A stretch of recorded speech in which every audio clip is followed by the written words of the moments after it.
Assalamualaikum students, welcome to all of you in our next class.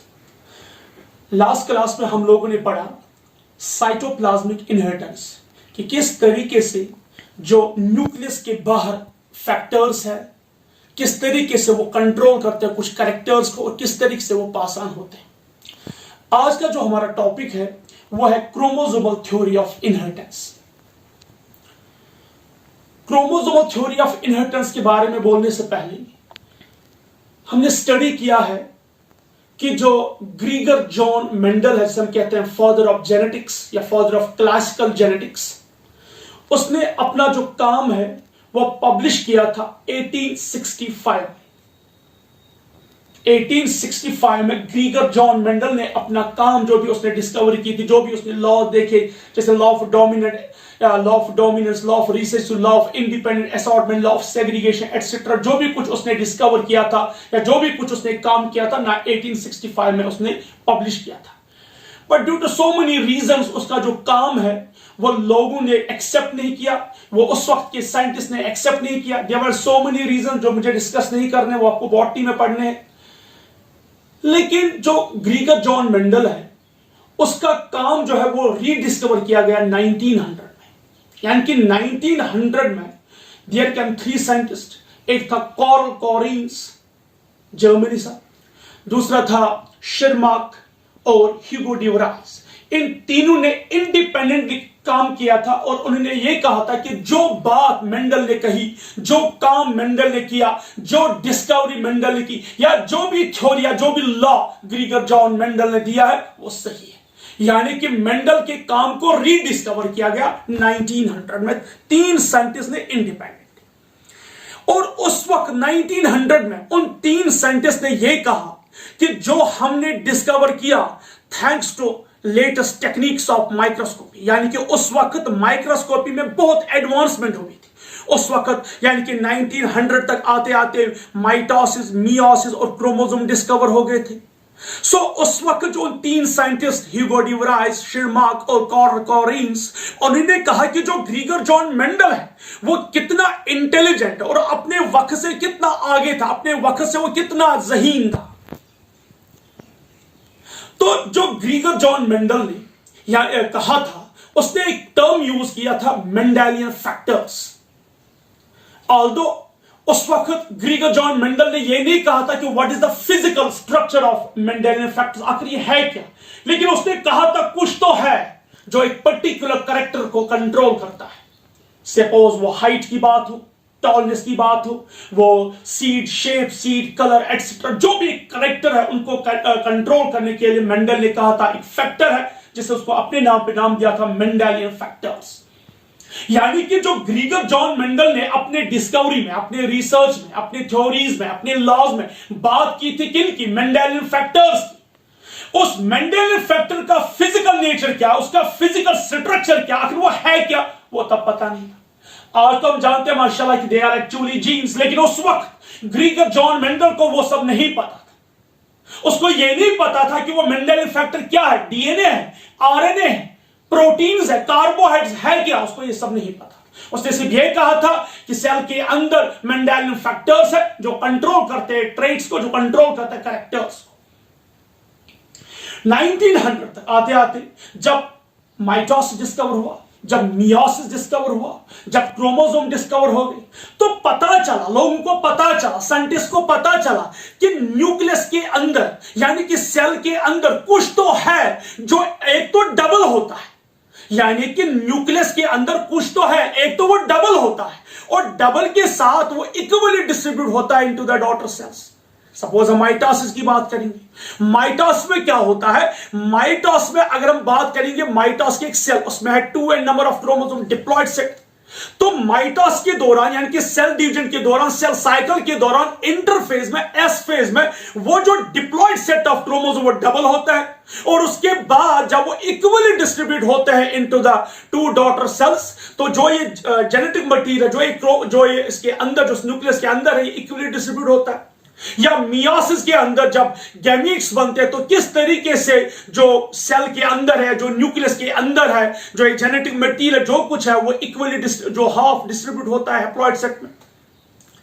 या chromosome discover हो गए, लोगों ने कहा कि न्यूक्लियस के अंदर एक स्ट्रक्चर है, इसको नाम दिया था क्रोमोसोम। और जो एक क्रोमोसोम है, क्यों नाम पड़ा उसको क्रोमोसोम? क्योंकि वो कलर्ड स्ट्रक्चर है, कलर्ड बॉडी है। Chroma means colour, soma means body, यानी कि कलर्ड बॉडी। गाइस मुझे यह कहना है कि 1865 के बाद, यानी कि जब 1865 में ग्रीगर जॉन मेंडल ने अपना काम पब्लिश किया और लोगों ने उसके काम को रिजेक्ट किया, उसके काम को क्या किया? Reject. The reason of rejection was क्योंकि वो समझ नहीं आया। ये तो वक्त ने हमेशा बताया, जब किसी इंसान की बात समझ नहीं आती उसे हमेशा बेवकूफ माना जाता है, उसे हमेशा अवॉइड किया जाता है। यही हाल हुआ ग्रीगर जॉन मेंडल के साथ। उसके काम को उस वक्त के बड़े बड़े सूरमा या उसके वक्त के बड़े बड़े साइंटिस्ट ने एक्सेप्ट नहीं किया क्योंकि उनको समझ नहीं आया। ग्रीगर जॉन मेंडल ने किस तरीके से बायोलॉजी में प्रोबेबिलिटी को इंट्रोड्यूस किया, मैथमेटिक्स को इंट्रोड्यूस किया, उनको समझ नहीं आया। किस तरह उसने क्रॉस करके दिखाया, उनको समझ नहीं आया। सो 1865 के बाद ऑलमोस्ट इन 1880s 1886 जब माइटोसिस मियोसिस डिस्कवर हो गए, क्रोमोसोम डिस्कवर हो गया और साथ ही में माइक्रोस्कोपी में एडवांसमेंट हो गई, यानी कि नए नए माइक्रोस्कोप इन्वेंट हो गए, माइक्रोस या टेक्निक्स की इजाद हो गई, टेक्निक्स नए नए टेक्निक्स बन गए। उस मदद से बहुत सारे साइंटिस्ट ने काम किया और उन्हें दिखा दिया, प्रूव किया, हां जो ग्रीगर जॉन मेंडल ने कब कहा था 1860s में, वो सही है, वो ट्रुथ है, वो बिल्कुल सही है, प्रूफ मिला उसको, उसके काम को प्रूफ मिला। तो दैट मीन्स आज जो हम यहां पे देखेंगे कि due to the due to the advancement in microscopy, देखिए सबसे इंपॉर्टेंट चीज यानी कि एडवांसमेंट, बहुत तरक्की की उस वक्त के साइंटिस्ट ने, उस वक्त के बायोलॉजिस्ट ने बहुत तरक्की की थी। किसमें? डिफरेंट माइक्रोस्कोप, यानी कि नए नए माइक्रोस्कोप इन्वेंट हो गए। सो जब एडवांसमेंट हो गई किसमें? माइक्रोस्कोपी में, उसकी वजह से क्या हुआ? साइंटिस्ट को पता चला, लोगों को पता चला, पीपल कम टू नो, लोगों को पता चला कि क्या पता चला? People come to know that inside the cells there is something which divides and doubles and are distributed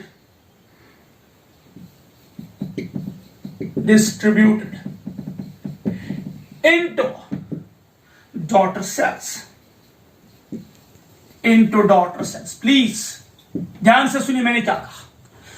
मैंने कहा कि जो ग्रीगर जॉन मेंडल है, ग्रीगर जॉन मेंडल का जो काम है, वक्त ने इसको एक्सेप्ट नहीं किया।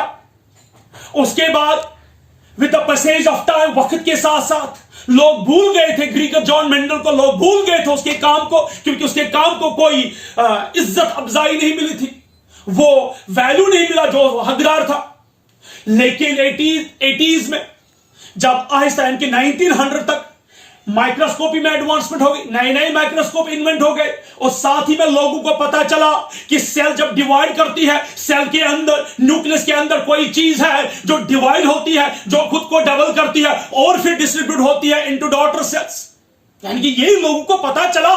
1900 तक आते आते नए नए माइक्रोस्कोप इन्वेंट करते करते लोगों को यह पता चला कि माइटोसिस है क्या, मियोसिस है क्या और क्रोमोसोम है क्या। जो मैंने यहां पे लिखा समथिंग, उस वक्त लोगों को पता चला कि ये क्या है actually? Chromosomes. What are chromosome? ये दो वर्ड है। Chromo means coloured, somes means body, यानी कि क्या? Coloured bodies. क्योंकि इन चीज को स्टडी करने के लिए, न्यूक्लियस में ये देखने के लिए कि ये है क्या, ये एक्चुअली क्या चीज डबल होता है, इसके लिए साइंटिस्ट ने क्या की थी? स्टेनिंग। ठीक है मेरे बेटा?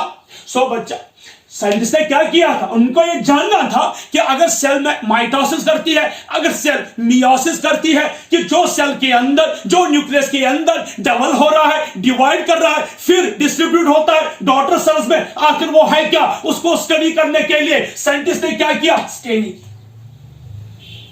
चाहे वो स्ट्रासबर्ग हो, चाहे वो फ्लेमिंग हो, क्योंकि फ्लेमिंग ने तो टर्म दी थी माइटोसिस की, उसने तो स्टडी किया था, उसने तो डिस्कवर किया था माइटोसिस, उसने एनिमल्स में स्टडी की थी माइटोसिस। तो उनने माइटोसिस के दौरान जो ये देखा, या उसी फ्लेमिंग ने टर्म दी क्रोमोसोम की, तो उन्होंने एक्चुअली स्टेनिंग की, उन्होंने सेल्स में स्टेनिंग की, कलर यूज किया, जिससे पता चला कि न्यूक्लियस के अंदर एक कलर्ड स्ट्रक्चर को नाम पड़ा क्रोमोसोम। ये तो हमने 11th क्लास में पढ़ा है क्रोमोसोम, उसमें फिर हमने पढ़ा क्रोमेटिन, हेटेरोक्रोमेटिन, यूक्रोमेटिन, मुझे वहां जाने की जरूरत नहीं है। मेरा पॉइंट ये है कि जो क्रोमोसोम्स है ये एक्चुअली कलर्ड स्ट्रक्चर से कहां, सेल के अंदर, न्यूक्लियस। जब 1900 तक लोगों ने डिस्कवर किया माइटोसिस को, लोगों ने डिस्कवर किया मियोसिस को, लोगों ने डिस्कवर किया क्रोमोसोम्स को, तो उनने रिसर्च की। जब वो काम कर रहे थे किस पे, सेल पे, कि किस तरीके से माइटोसिस होता है, जब फ्लेमिंग ने यूज किया, जब स्ट्रासबर्ग ने यूज किया ओनियन रूट टिप, उसको मैं स्टडी करने के लिए कि किस तरीके से माइटोसिस होती है, तो उसने उसके लिए स्टेनिंग यूज की। तो स्टेनिंग के दौरान पता चला कि एक कलर्ड स्ट्रक्चर है जिसको नाम पड़ा क्रोमोसोम्स, यानी कि कलर्ड बॉडीज।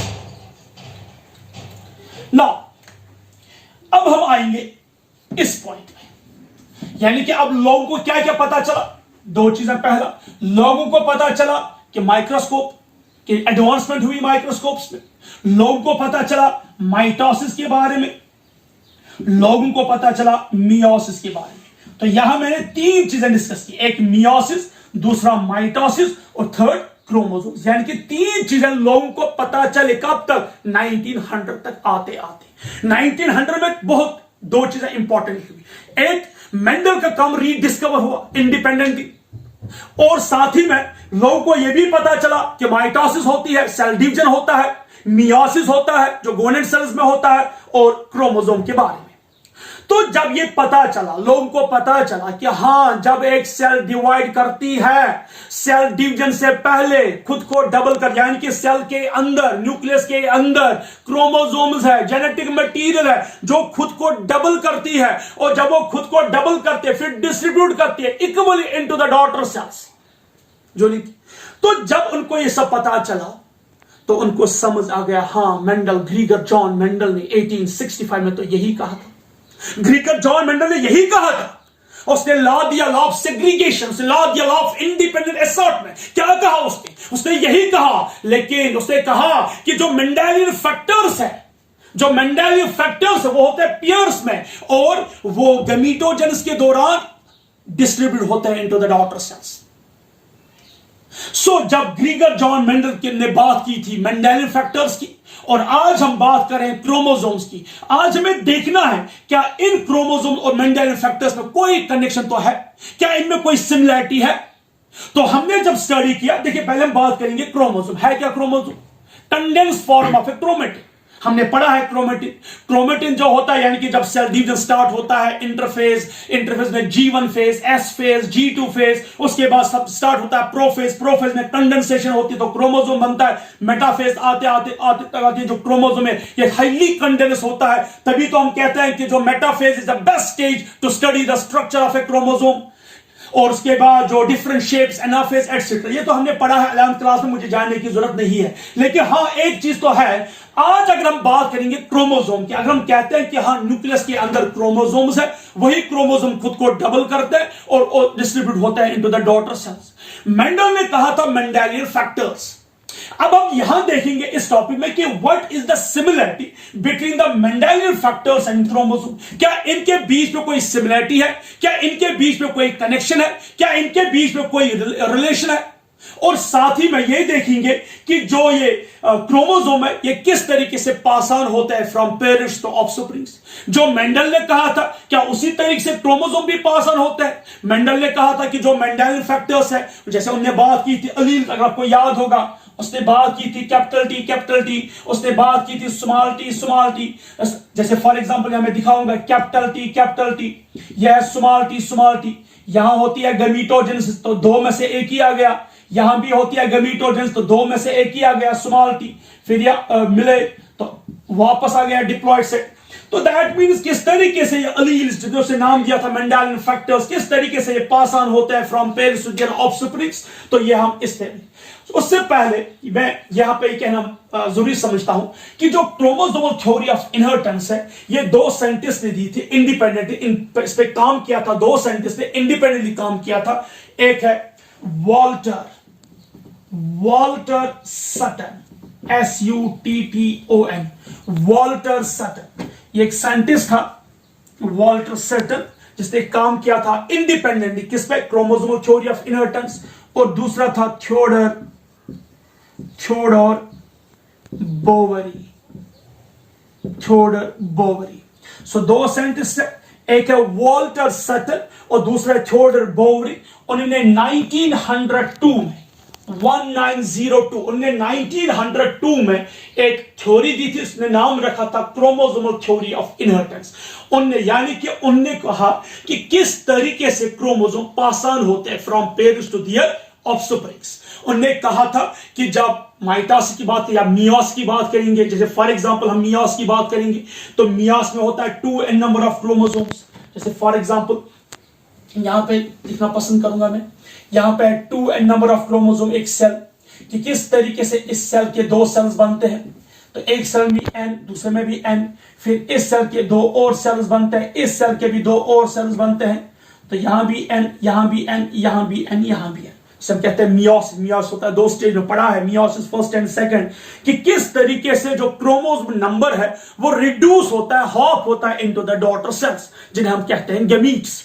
तो वॉल्टर सटन और थियोडोर बोवरी ने यह हमें एक्सप्लेन किया कि किस तरीके से इनहेरिटेंस, किस तरीके से पास ऑन होता है chromosome from parents to their offsprings, किस तरीके से ये मूव करते हैं और किस तरीके से अपने आप को एक्सप्रेस करते हैं, और डबल भी कैसे होते हैं। तो आज हम देखेंगे ऐसे ही chromosomal theory of inheritance. Now जो क्रोमोसोमल थ्योरी ऑफ इनहेरिटेंस है, यहां पे हम देखेंगे कि जो ग्रीगर जॉन मेंडल है, ग्रीगर जॉन मेंडल ने बात की थी मेंडेलियन फैक्टर्स की, और आज के दौर में 1900 में बात हो रही है क्रोमोसोम की। तो हम देखेंगे कि इन दो में क्या मुशाबत है, सिमिलरिटी है, पैरेललिज्म बिटवीन, यानी कि what is the parallel, what is the similarity, parallelism means similarity किसी के दरमियान, बिटवीन मेंडेलियन फैक्टर्स, जिसे हम कहते हैं आजकल genes, Mendelian factors, Mendelian factors,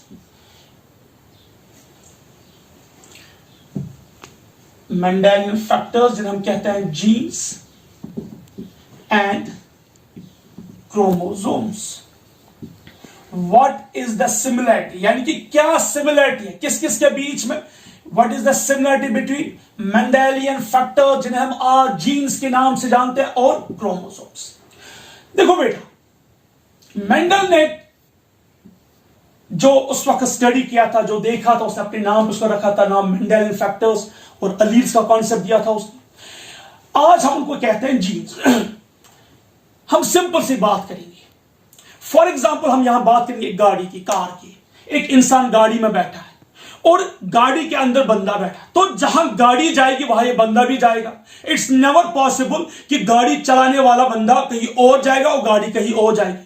the person who drives the car, जहां वो जाएगा डेफिनेटली गाड़ी भी वही जाएगी, क्योंकि वो जहां जाना चाहता है वो अपनी गाड़ी को भी अपने साथ वही लेगा।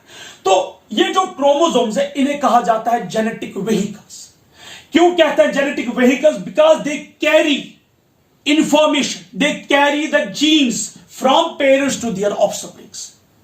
तो पहली बात हम करेंगे कि अगर हमारे पास एक सेल है, पहला पॉइंट, अगर मेरे पास एक सेल है, सपोज मैं ह्यूमन सेल की बात करता हूं, एक ह्यूमन सेल में 46 क्रोमोसोम्स होते हैं, ठीक है, या हम यह भी कह सकते हैं दे आर 23 पेयर्स।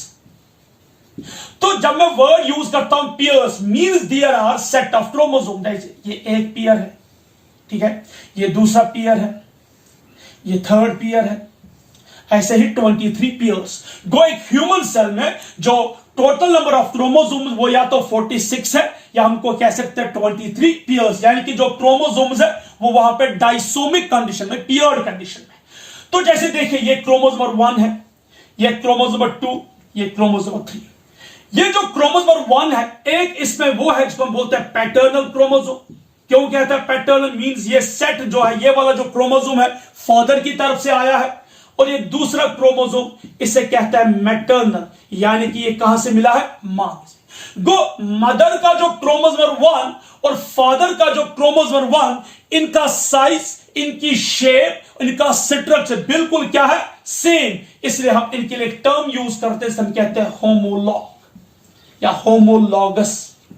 ठीक है बेटा, पढ़ा है 11th क्लास में कि जो होमोलॉगस क्रोमोसोम्स होते हैं वो क्या होते हैं कि those chromosomes whose size, shape, structure and the loci of genes, यानी कि पोजीशन ऑफ जीन्स वो क्या होता है? सेम। सपोज अगर यहां पे कैपिटल टी है, यहां भी कैपिटल टी होगा या स्मॉल टी, वटेवर, यानी कि इनकी जो पोजीशन है वो सेम होती है, यानी कि जीन ऑफ जो पर्टिकुलर कैरेक्टर का जीन है उनकी पोजीशन क्या होनी चाहिए? सेम। तो जो ये होमोलॉगस क्रोमोसोम है, पैटर्नल और मैटरनल, यानी कि ये फादर का क्रोमोसोम नंबर 1 और ये मदर का क्रोमोसोम नंबर 1, ये बिल्कुल सेम होते हैं। जैसे फॉर एग्जांपल सपोज ये फादर का क्रोमोसोम नंबर 1 है और ये मदर का क्रोमोसोम नंबर 1, ये दोनों पियर करते हैं, पियरिंग करते हैं, एक दूसरे के सामने आते हैं। पढ़ा है हमने सेल इस पे मियोस में कैसे पियरिंग करते हैं। तो ये पियरिंग करते हैं ये दो, तो ये बन गया एक होमोलॉग। तो ये जो होमोलॉग्स क्रोमोसोम होते हैं, यानी कि एक ह्यूमन सेल में कितने क्रोमोसोम है? 46 या 23 पेयर्स। मीन जो क्रोमोसोम्स है वो भी वहां पे किस फॉर्म है? पियर्ड फॉर्म में। और साथ ही में उस क्रोमोसोम पे अगर जीन्स होते हैं, यानी कि अगर उस क्रोमोसोम पे क्या होते हैं? जीन्स। सपोज एक जीन हम लेंगे हाइट, सपोज ये है लोकल पोजीशन ऑफ जीन, ये हाइट है, सपोज उसको डिनोट करता हूं टी। मदर के पास भी वो जीन होगा, वो भी क्या होगा? हाइट का। अब ये कंडीशन है, दो में से वो डोमिनेंट कंडीशन में होगा या रिसेसिव कंडीशन में, सपोज। तो दैट मीन्स कि ये जो क्रोमोसोम्स है ये होमोलॉग से पियर्ड फॉर्म में होता है, पहला पॉइंट, यानी कि सेल्स में क्रोमोसोम पियर्ड फॉर्म में होते हैं, ये पहला पॉइंट है जिन्हें बोलते हैं homologous chromosome. And second, in chromosomes में जो जीन्स होते हैं, जिन्हें हम अपने क्या नाम दिया? मेंडेलियन फैक्टर्स, वो भी क्या होता है? Peered form. यानी कि देखिए ये क्रोमोसोम है, इस क्रोमोसोम के अंदर क्या है? जीन। वो जीन, सपोज मैंने लिया जीन हाइट का, तो फादर के क्रोमोसोम में भी है, मदर के क्रोमोसोम भी है। तो दैट मीन जो ये जीन है हाइट का, ये भी किस फॉर्म में होता है? पियर्ड फॉर्म में।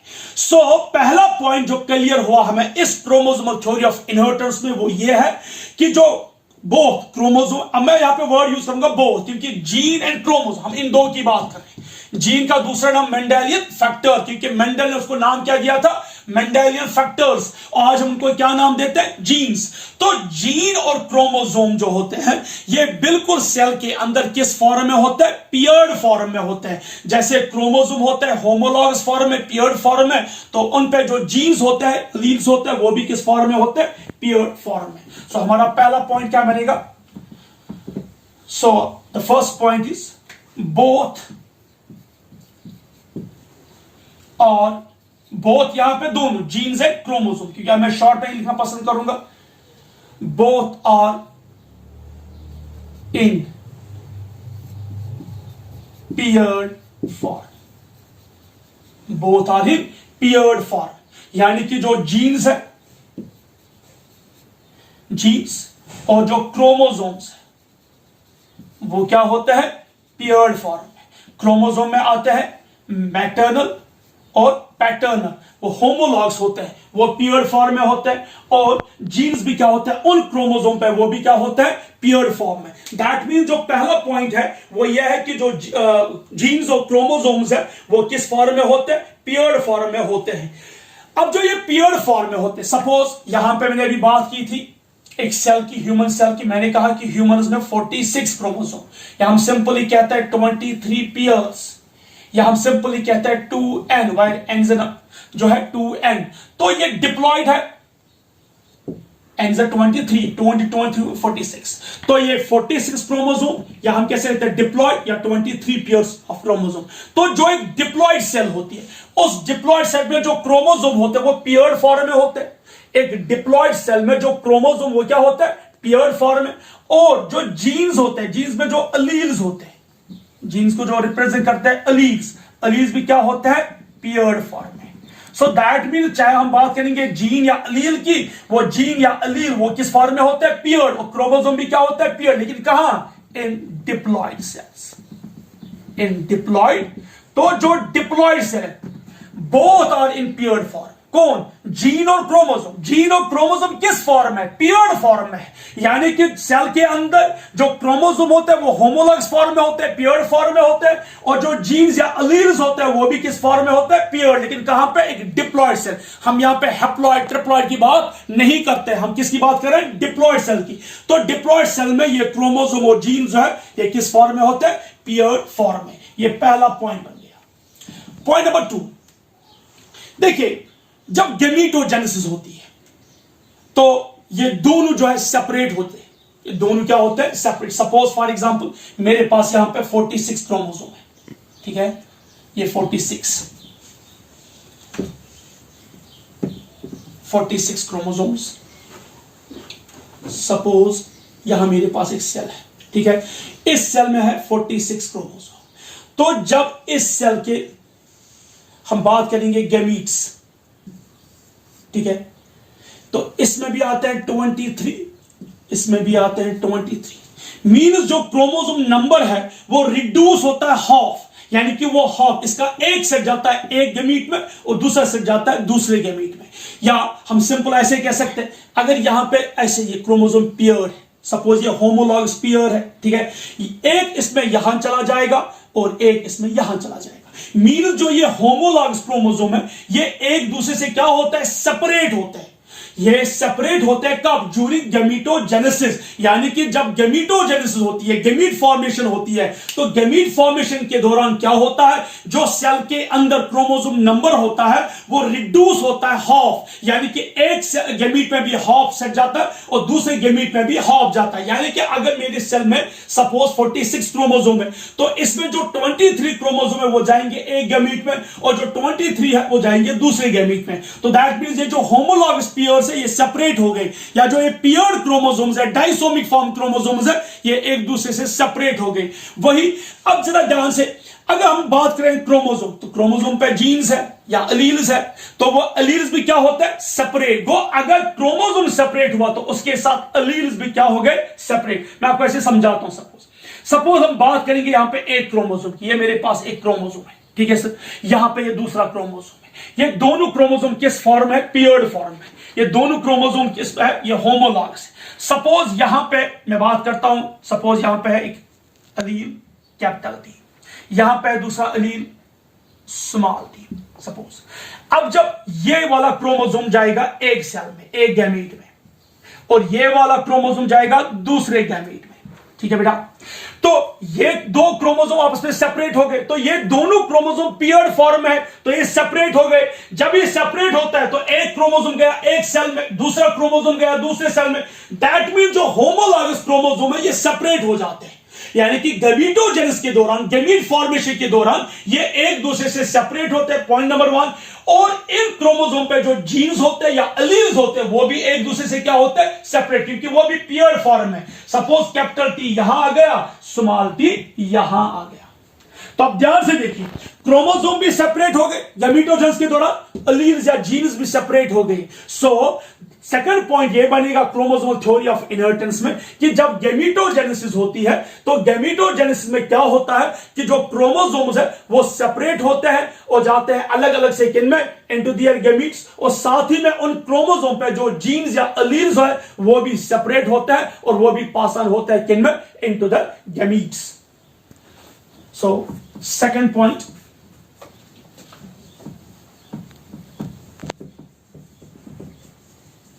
बोथ यानी कि genes as well as chromosome. Second point, both, यहां पे बोथ जीन्स और क्रोमोसोम, ठीक है, हमने शॉर्ट में लिखा both separate from one another, from one another. कब, ड्यूरिंग गैमीटोजेनेसिस,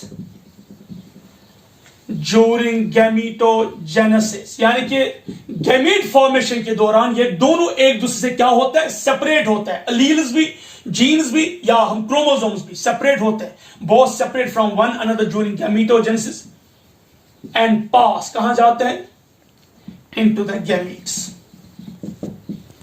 इनटू गैमीट्स। इस पॉइंट को ध्यान से सुनिए, पढ़ा है हमने कि जब गैमीटोजेनेसिस होती है तो गैमीटोजेनेसिस दौरान क्या होता है, ये जो गैमीट्स है ये एक दूसरे से सेपरेट होते हैं और जाते हैं किसमें, इनटू द गैमीट्स, ये गैमीट्स में जाते हैं। तो यहां पे ध्यान से सुनिए, मैंने दिखाया कि किस तरीके से सेपरेट होता है क्रोमोसोम, यानी कि क्रोमोसोम पेयर्ड फॉर्म है तो वो एक दूसरे से सेपरेट होते हैं। एक क्रोमोसोम जाता है एक गैमीट में और दूसरा क्रोमोसोम जाता है दूसरे गैमीट्स में। गो यानी कि जो ये क्रोमोसोम्स या जीन्स है या अलील्स है ये एक दूसरे से सेपरेट होते हैं, सेग्रीगेट होते हैं और जाते हैं कहां, into the gametes. Point number 3, अब ध्यान से सुनिए, मैं फिर आता हूं अपनी डायग्राम पे। ये मेरे पास एक सेल है, ठीक है। सपोज यहां पे एक क्रोमोसोम, ये दूसरा क्रोमोसोम, ठीक है बेटा। यहां पे उसका एक जीन सपोज टी, यहां पे दूसरा सपोज स्मॉल टी। अब जब इसके दो गैमीट्स बनते हैं, यहां देखिए ये ए गैमीट, ये इसका दूसरा गैमीट, ठीक है मेरे बेटा। एक क्रोमोसोम आ गया यहां पे, ठीक है बेटा, दूसरा क्रोमोसोम आ गया यहां पे, ठीक है बेटा। यहां पे क्या आ गया, कैपिटल टी, यहां पे क्या आ गया, स्मॉल टी। अब जरा ध्यान से देखिए, अभी तक ये सेल थी डिप्लॉयड फेज में, ये सेल थी diploid.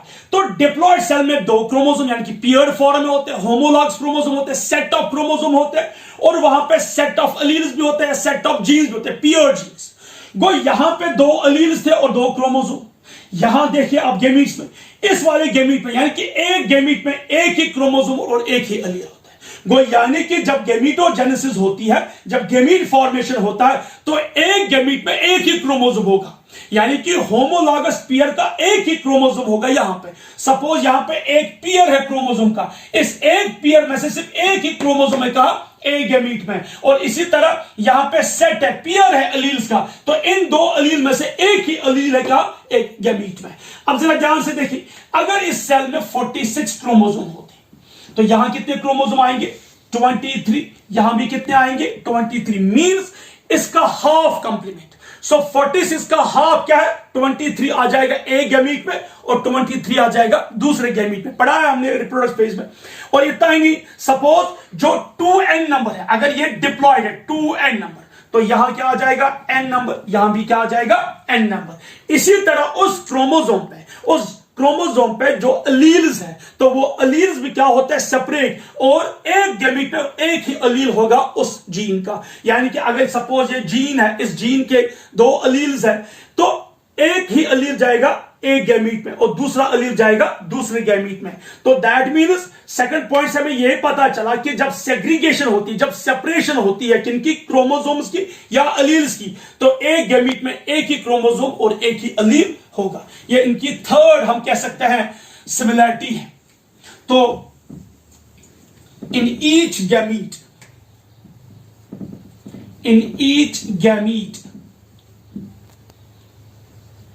there is only one allele and one chromosome of present.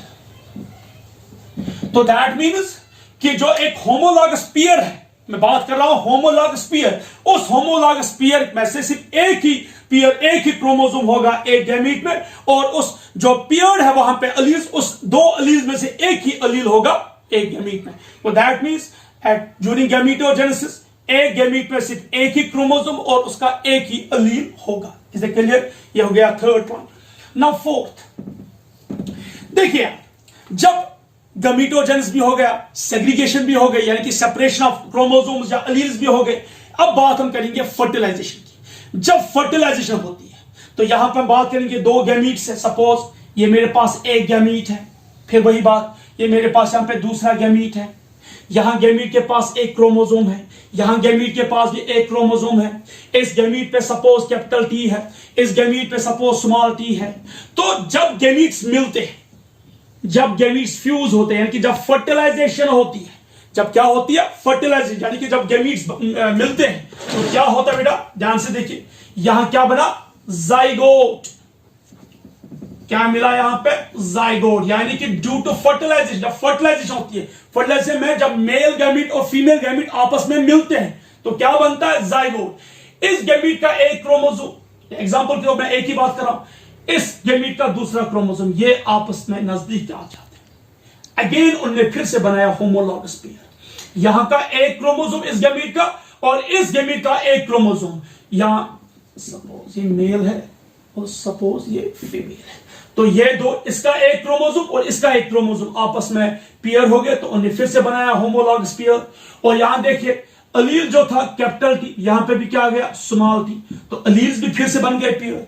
So that means after gametogenesis, जब फर्टिलाइजेशन होती है, गैमीटोजेनेसिस के बाद जब क्या होती है, फर्टिलाइजेशन, तो फर्टिलाइजेशन में क्या होता है कि जो ये क्रोमोसोम्स है ये फिर से पेयर हो जाते हैं और ये फिर से होमोलॉगस पेयर बनाते हैं और इनके अलील्स फिर से दो बन जाते हैं, पहले एक थे ये फिर से दो बन जाते हैं। दैट मीन्स कि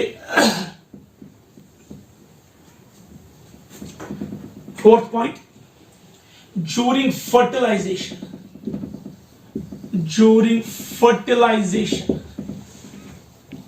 यानी कि जब फर्टिलाइजेशन होती है, the gametes both male as well as female fuse together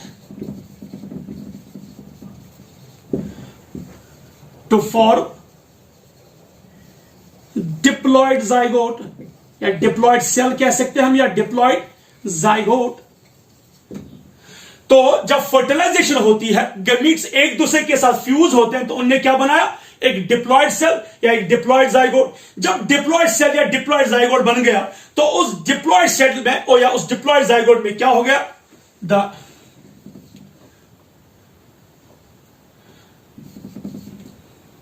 original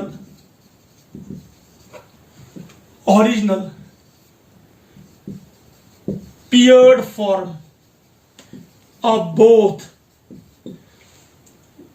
genes and chromosomes is retained। तो गैमीट फॉर्म, यानी कि जब फर्टिलाइजेशन होती है, ध्यान से सुनिए, जब फर्टिलाइजेशन होती है तो फर्टिलाइजेशन में क्या होता है, जब जाइगोट बनता है तो उस जाइगोट में फिर से वही डिप्लॉयड नंबर वापस आ जाता है।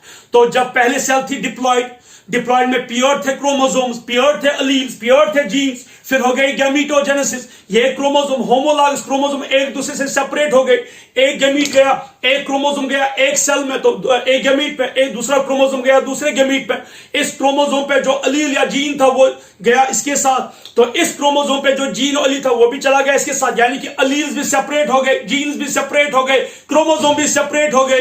तो जब फर्टिलाइजेशन हो गई, ये क्रोमोसोम और ये क्रोमोसोम आपस में फिर से जुड़ गए, उन्हें फिर से बनाया पेयर्ड फॉर्म, होमोलॉगस पेयर।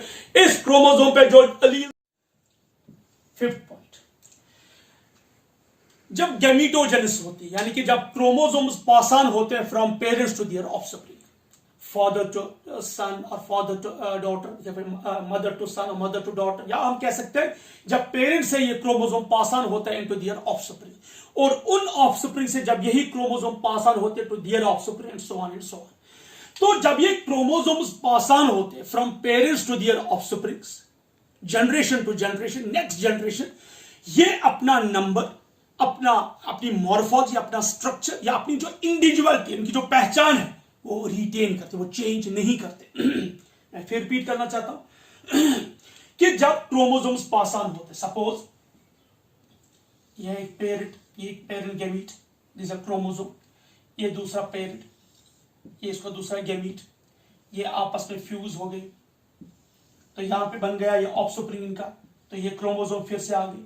अब उसके बाद ये फिर से बनाएगा गैमीट्स, तो यहां फिर से आ जाएगा क्रोमोसोम, यहां से फिर से आ जाएगा क्रोमोसोम। अब ध्यान से देखिए, को यहां पहले थे पेरेंट्स, उन्हें गैमीट्स बनाए, ये पहला गैमीट, सपोज ये मेल गैमीट और ये फीमेल गैमीट, ठीक है। तो यहां पे देखिए इस मेल गैमिट में एक ही क्रोमोसोम, इस फीमेल गैमिट में एक ही क्रोमोसोम, जो मैंने अभी कहा था कि क्रोमोसोम सेपरेट होते हैं, and each gamete contains a single chromosome of A homologous pair. उसके बाद रिटेन हो गया ओरिजिनल डिप्लॉयड नंबर, यानी कि जब फर्टिलाइजेशन हो गई, यहां मेल गैमीट और फीमेल गैमीट फ्यूज हो गए, फिर से बन गया डिप्लॉयड सेट। फिर जब डिप्लॉयड नंबर बन गया, अगेन जो ये ऑफस्प्रिंग है, इसने भी गैमीटोजेनेसिस की, इसने भी बनाया गैमीट्स, तो इसने अपने क्रोमोसोम पास ऑन किए इनटू दियर गैमीट्स। उसके बाद जब ये गैमीट्स आपस में फ्यूज हो जाएंगे तो फिर से बन जाएगा डिप्लॉयड नंबर। सो यहां देखिए, ये फर्स्ट जनरेशन, ये सेकंड जनरेशन, उसके बाद थर्ड, उसके बाद फोर्थ, उसके बाद फिफ्थ, यानी कि from parents to their offspring and to their offspring and to their, यानी कि फ्रॉम जनरेशन टू जनरेशन, ये जो क्रोमोसोम्स है इनका नंबर, इनकी शेप या स्ट्रक्चर या साइज और इनकी जो अपनी पहचान है, इंडिविजुअलिटी, ये चेंज नहीं होते, ये रिटेन करते, यानी कि इनका, यानी कि जो हम कह सकते हैं शेप स्ट्रक्चर नंबर जो पेरेंट्स में थे वही ऑफस्प्रिंग में भी रहेगा, वही उसके सेकंड जनरेशन में भी, वही उसके थर्ड जनरेशन में भी, वही इसके फोर्थ जनरेशन में भी।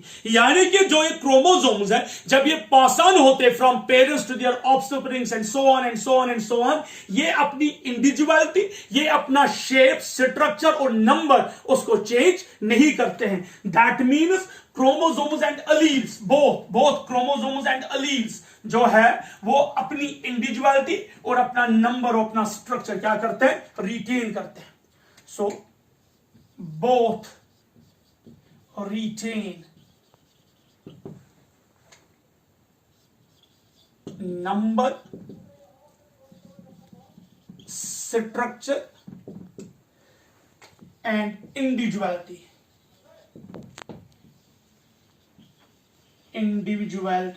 यानी कि बोथ, यानी कि chromosome as well as genes, chromosome as well as genes retain करते हैं अपना नंबर, अपना स्ट्रक्चर, अपनी इंडिविजुअलिटी when they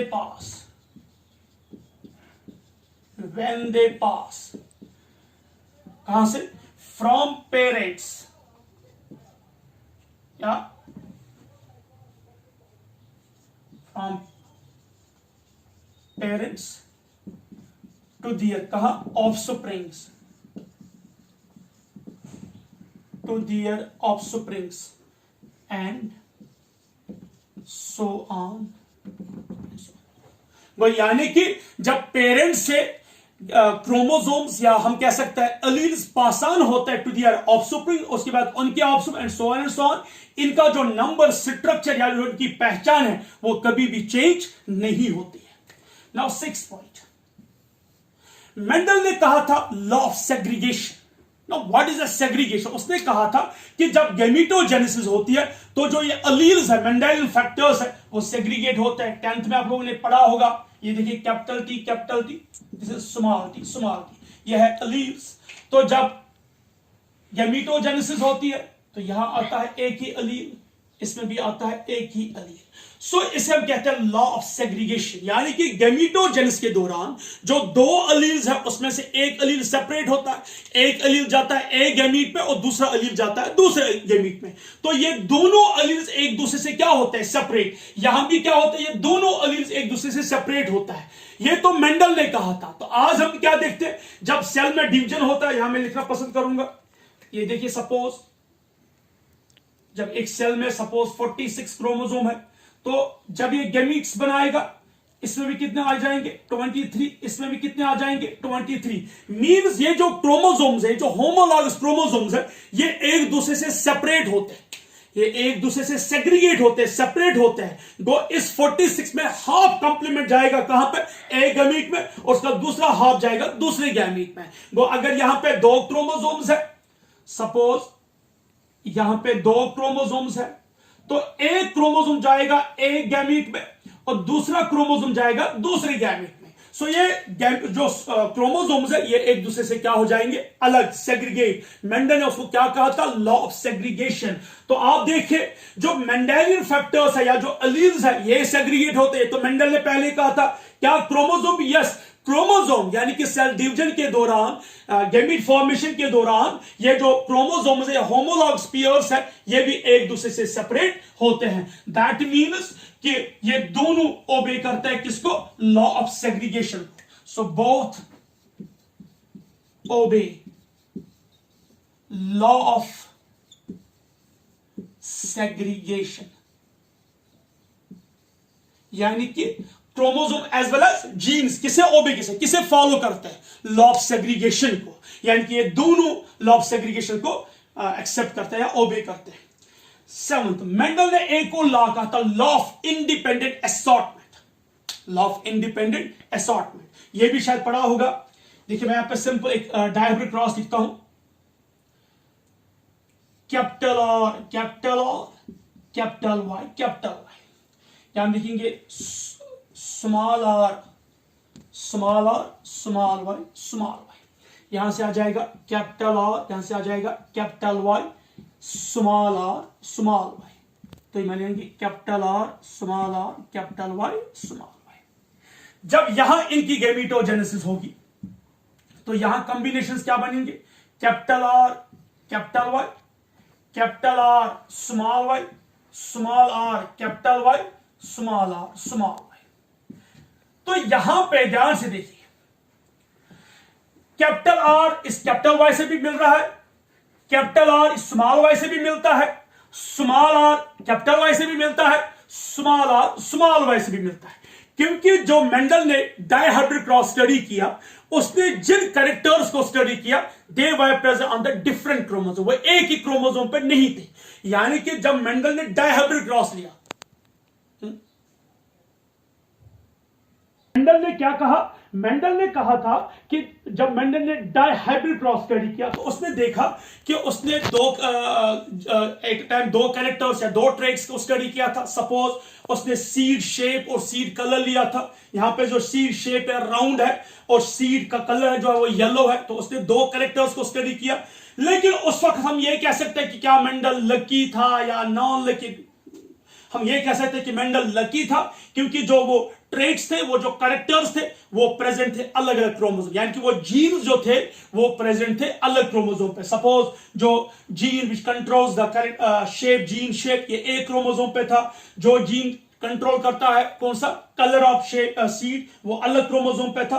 तो ये जो जीन्स थे ये अलग अलग क्रोमोसोम पे थे, तो ये इंडिपेंडेंटली असॉर्ट हो गए, यानी कि ये अलग हो गए, ये एक दूसरे पे डिपेंडेंट नहीं थे। सपोज यहां पे कैपिटल आर, यहां पे दिखाना पसंद करता हूं,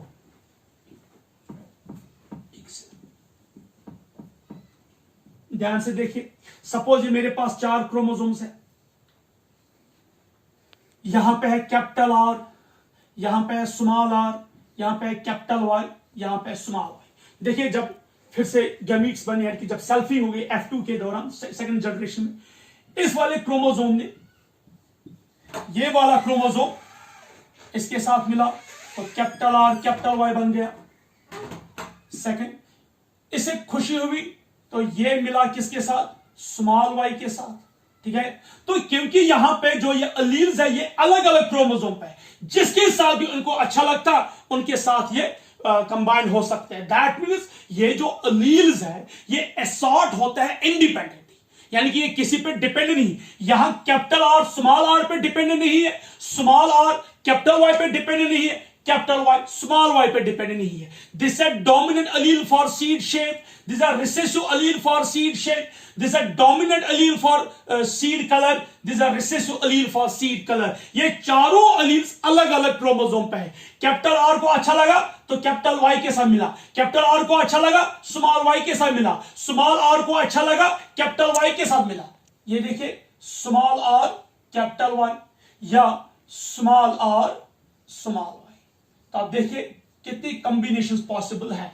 तो वही मैंने लिखा था कि यहां पे जो ये अलील्स है, मेंडल कहता है, ग्रीगर जॉन मेंडल कहता है कि जो अलील्स है ये असॉर्ट होता है इंडिपेंडेंटली, ये जिनके साथ इनको अच्छा लगता है उनके साथ वो कॉम्बिनेशन बना सकते हैं, क्योंकि ये एक दूसरे पे डिपेंडेंट नहीं है। जरा आप क्रोमोसोम की बात करेंगे तो डेफिनेटली यहां पे ये क्रोमोसोम है, ये क्रोमोसोम है, ये क्रोमोसोम है, तो क्रोमोसोम भी एक दूसरे पे डिपेंडेंट नहीं है। क्रोमोसोम भी असॉर्ट होता है इंडिपेंडेंटली, ये भी सेपरेट होता है, ये भी अलग होता है, ये भी किसी पे डिपेंडेंट नहीं है। लेकिन एक्सेप्ट, हाँ यहां पे एक्सेप्शन है, मेंडल के लॉ ऑफ इंडिपेंडेंट असॉर्टमेंट को एक्सेप्शन है लिंकेज, यानी कि अगर सपोज ये कैपिटल वाई इस क्रोमोसोम पे नहीं होता, ये इस पे होता, तो डेफिनेटली फिर ये कॉम्बिनेशन पॉसिबल नहीं थी, ये वाली कॉम्बिनेशन पॉसिबल नहीं थी। वो अगर एक ही क्रोमोसोम पे ये दो अलील्स होते तो ये एक दूसरे से सेपरेट नहीं होते, जहां ये क्रोमोसोम जाता तो वहां ये दो अलील्स भी जाती। सो दैट मीन जो ये जीन्स है या क्रोमोसोम्स है, ये ओबे करते हैं लॉ ऑफ इंडिपेंडेंट असॉर्टमेंट को, बट सिर्फ कहां तक, सिर्फ उन जीन्स या उन अलील्स तक या उन क्रोमोसोम तक जो अलग अलग, यानी कि उन अलील्स तक जो अलग अलग क्रोमोसोम है। अगर हम सेम क्रोमोसोम की बात करें जिसपे सेम अलील्स होंगे तो वो एक दूसरे से अलग नहीं होंगे, वो एक दूसरे पे डिपेंडेंट है। हम सिंपली ये कहेंगे कि जिस तरीके से लॉ ऑफ इंडिपेंडेंट असॉर्टमेंट को क्या था कि जो उसका एक्सेप्शन था लिंकेज, इसी तरीके से कि जो ये जीन्स है या क्रोमोसोम्स है ये ओबे करते हैं लॉ ऑफ इंडिपेंडेंट असॉर्टमेंट को except for the linked genes, यानी कि जो लिंक्ड जीन्स है वो ओबे नहीं करते लॉ ऑफ इंडिपेंडेंट असॉर्टमेंट को। Is the seventh point, both obey law of independent assortment, law of independent assortment, यानी कि इंडिपेंडेंट मींस कि एक दूसरे पे डिपेंडेंट नहीं है, असॉर्टमेंट मींस अलग होना, सेपरेट होना। ओबे करते हैं लॉ ऑफ इंडिया, यानी कि दोनों फॉलो करते हैं लॉ ऑफ इंडिपेंडेंट असॉर्टमेंट को, जीन्स भी क्रोमोसोम्स की। लेकिन ध्यान से सुनिए, वो जीन्स जो अलग क्रोमोसोम पे खाली वही ओबे करते हैं लॉ ऑफ इंडिपेंडेंट असॉर्टमेंट। वो अलील्स या वो जीन्स जो एक सेम क्रोमोसोम पे होंगे वो ओबे नहीं करेंगे, वो एक्सेप्शन है। मैं फिर रिपीट करूंगा कि जो जीन्स डिफरेंट क्रोमोसोम पे होंगे वो ओबे करेंगे लॉ ऑफ इंडिपेंडेंट असॉर्टमेंट, क्योंकि वो असॉर्ट होंगे इंडिपेंडेंटली। लेकिन जो जीन्स सेम क्रोमोसोम पे होंगे, यानी कि एक ही क्रोमोसोम पे, सपोज एक क्रोमोसोम है, अगर इसी क्रोमोसोम पे दो जीन्स या दो अलील्स होंगे तो वो दो जीन्स आपस में लिंक्ड होंगे, वो कभी असॉर्ट नहीं होंगे। वो एक्सेप्शन है जिसे हमने नाम दिया लिंकेज, जो उसके बाद हम पढ़ेंगे। सो जो लॉ ऑफ इंडिपेंडेंट असॉर्टमेंट है इसमें ये सब ओबे करते हैं एक्सेप्ट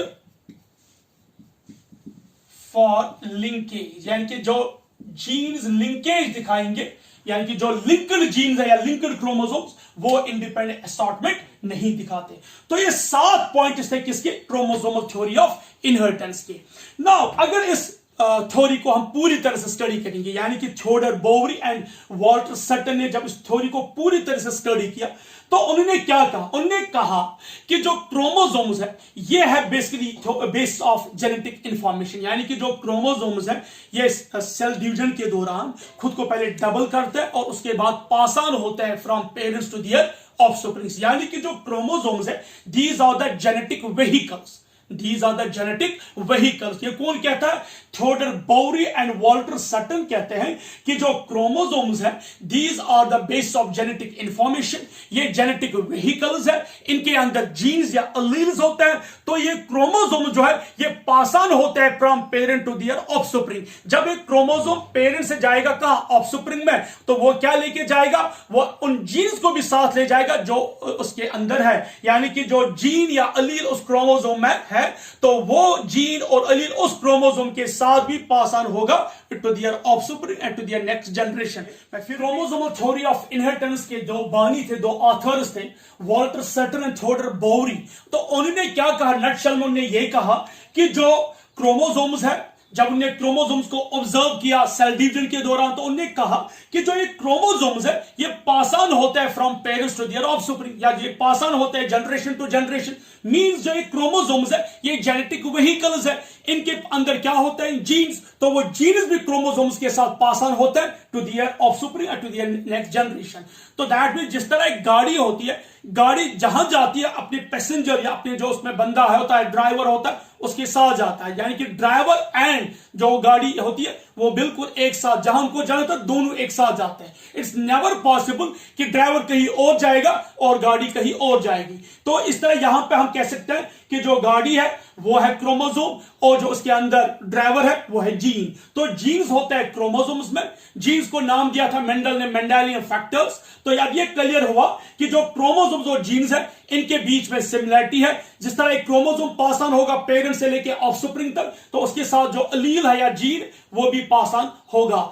और साथ ही में जो वॉल्टर सटन और थियोडोर बोवेरी ने क्या किया, उनने यूनाइट किया क्रोमोसोमल सेग्रीगेशन को, कि किस तरीके से एक क्रोमोसोम होमोलॉगस पेयर एक दूसरे से सेपरेट होता है, सेपरेशन के बाद किस तरीके से वो जाते हैं गैमीट्स पे, यानी कि एक गैमीट पे एक पेयर में से एक ही क्रोमोसोम होगा, यानी कि अगर क्रोमोसोम पेयर्ड फॉर्म है तो उस पेयर में सिर्फ एक ही क्रोमोसोम आता है एक गैमीट में। फिर जब गैमीट्स फ्यूज होते हैं फर्टिलाइजेशन के दौरान तो वो ओरिजिनल डिप्लॉयड नंबर फिर से रिटेन होता है और उसके बाद ये सब पास ऑन होता है जनरेशन टू जनरेशन। तो ये जो क्रोमोसोमल सेग्रीगेशन है, क्रोमोसोमल इनहेरिटेंस है, ये बिल्कुल उसने रिलेट किया किसके साथ, मेंडेलियन इनहेरिटेंस को। यानी कि थियोडोर बाउरी और वॉल्टर सट्टर ने कहा कि जो इनहेरिटेंस है किसकी, क्रोमोसोम्स की, वो बिल्कुल सेम होती है कैसे, जैसे मेंडेलियन इनहेरिटेंस होती है। That was all about the chromosomal theory of inheritance. अब हम देखेंगे एक्सपेरिमेंटल प्रूफ ऑफ या एक्सपेरिमेंटल ऑब्जर्वेशन ऑफ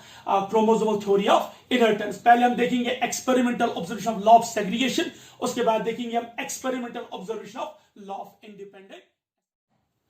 अब हम बात करेंगे chromosomal explanation of law of segregation, यानी कि हम एक्सपेरिमेंटिकली दिखाएंगे, एक्सप्लेन करेंगे कि किस तरीके से सेग्रीगेशन होती है किनकी, क्रोमोसोम्स की।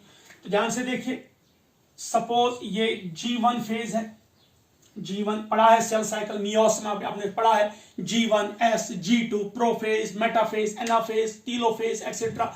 या हमने प्रोफेज में लेप्टोटीन, जाइगोटीन, पैचिटीन, डिप्लोटीन, डायकाइन्स पढ़ा है, सारा हमने पढ़ा है। तो यहां मुझे वो डिटेल में पढ़ाने की जरूरत नहीं है, लेकिन उसी के नॉलेज पे हम एक्सप्लेन करेंगे law of segregation for chromosomes. तो ध्यान से देखिए, ये है एक क्रोमोसोम, ये इसका सेंट्रोमियर और ये इसका दूसरा क्रोमोसोम, यानी कि ये होमोलॉग पेयर है, ये दूसरा क्रोमोसोम। देखिए यहां पे टोटल कितने क्रोमोसोम है, 4। सो मैं लिखूंगा 2n is equal to 4, 2n is equal to 4, यानी कि यहां पे टोटल कितने क्रोमोसोम्स है, 4 क्रोमोसोम्स है। अंडरस्टैंड कीजिए प्लीज आराम से। यहां पे ये एक होमोलॉग है, ये दूसरा होमोलॉग है, ये इनका सेंट्रोमियर है, ये एक क्रोमोसोम है, ये दूसरा पेयर है, तो टोटल 4 क्रोमोसोम्स है। ये है G1 फेज, यानी कि सेल का G1 फेज। उसके बाद हो गया S में डिवीजन हो गया, डीएनए ने रेप्लिकेशन किया, क्रोमोसोम डबलिंग हो गई। अब जरा G2 को देखते हैं। इस क्रोमोसोम ने अपने जैसा एक और बनाया, जिसे बोलते हैं सिस्टर क्रोमेटिड।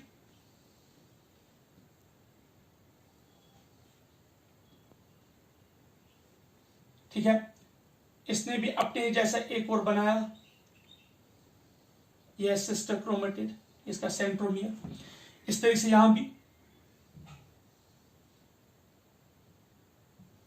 इसने भी अपने जैसा एक और बनाया और इसने भी अपने जैसा एक और बनाया। ठीक है, यह है G2। ठीक है, पहले G1 था, 4 क्रोमोसोम्स है, उसके बाद S हो गया, S में डिवीजन हो गया, डीएनए रेप्लिकेशन हो गया, क्रोमोसोम ने डबलिंग की एक्सेट्रा, सिस्टर क्रोमेटिड्स बन गए। उसके बाद G2 आ गया, G2 में आप देखिए ये सारे सिस्टर, ये है सिस्टर क्रोमेटिड्स, ये भी है सिस्टर क्रोमेटिड्स, ये सिस्टर क्रोमेटिड, ये भी सिस्टर क्रोमेटिड। लेकिन दिस इज अ 1 क्रोमोसोम, ये एक क्रोमोसोम है, ये इसका दूसरा क्रोमोसोम, ये इसका 3rd क्रोमोसोम, इसका 4, यानी कि क्रोमोसोम फिर भी है इतने ही 4, यहां पे 4 क्रोमोसोम, यहां भी 4 क्रोमोसोम, लेकिन इनका डीएनए जो है वो डबल हो चुका है, डीएनए जो क्या है, डबल हो चुका है। अब G2 के बाद होगा प्रोफेज, प्रोफेज में leptotene, zygotene, pachytene, diplotene, diakinesis, यानी कि यहां पे क्रॉस ओवर भी होगी। अब हम डायरेक्टली जाएंगे कहां पे, एनाफेज में। अब हम जाएंगे एनाफेज में, ध्यान से देखिए। एनाफेज फर्स्ट हमने पढ़ा है, 11th क्लास में पढ़ा है कि एनाफेज फर्स्ट में सेंट्रोमियर ब्रेक नहीं होता है, एनाफेज फर्स्ट में सेंट्रोमियर ब्रेक नहीं होता, अदरवाइज जो सेंट्रोमियर है वो ब्रेक होता है एनाफेज में। माइटोस में पढ़ा है एनाफेज में सेंट्रोमियर ब्रेक होता है, लेकिन एनाफेज फर्स्ट में सेंट्रोमियर ब्रेक नहीं होता है। तो ध्यान से देखिए, यह है एक क्रोमोसोम और इसका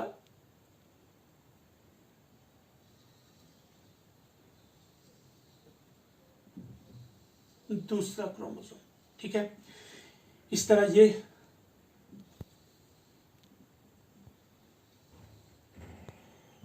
इसका एक क्रोमोसोम, इसका दूसरा। ध्यान से देखिए, यह है एनाफेज फर्स्ट, एनाफेज फर्स्ट। आप देखिए सेंट्रोमियर ब्रेक नहीं हुआ, यहां देखिए सेंट्रोमियर ब्रेक नहीं हुआ। अगर सेंट्रोमियर ब्रेक हो तो फिर ये सिस्टर क्रोमेटिड्स एक दूसरे से सेपरेट होते। अगर यहां पे सेंट्रोमियर ब्रेक होता तो सिस्टर क्रोमेटिड्स एक दूसरे से सेपरेट होते, लेकिन सेंट्रोमियर ब्रेक नहीं हुआ। सिर्फ क्या हुआ, यहां मैं लिखूंगा मैं सेग्रीगेशन, यानी कि separation, segregation of homologous chromosome. ये होमोलॉगस था, ये सेग्रीगेट हो गए, सेपरेट। ये दो होमोलॉगस, ये सेपरेट हो गए। तो यहां पे एनाफेज फर्स्ट में क्या होता है, ये वाले पेयर, ये होमोलॉगस पेयर थे, तो होमोलॉगस पेयर एक दूसरे से सेपरेट हो गए। ये दो होमोलॉगस है तो ये एक दूसरे से सेपरेट हो गए। These two are homologs separation, these two are homolog separation। Anaphase first में सिर्फ होती है सेग्रीगेशन ऑफ होमोलॉगस क्रोमोसोम।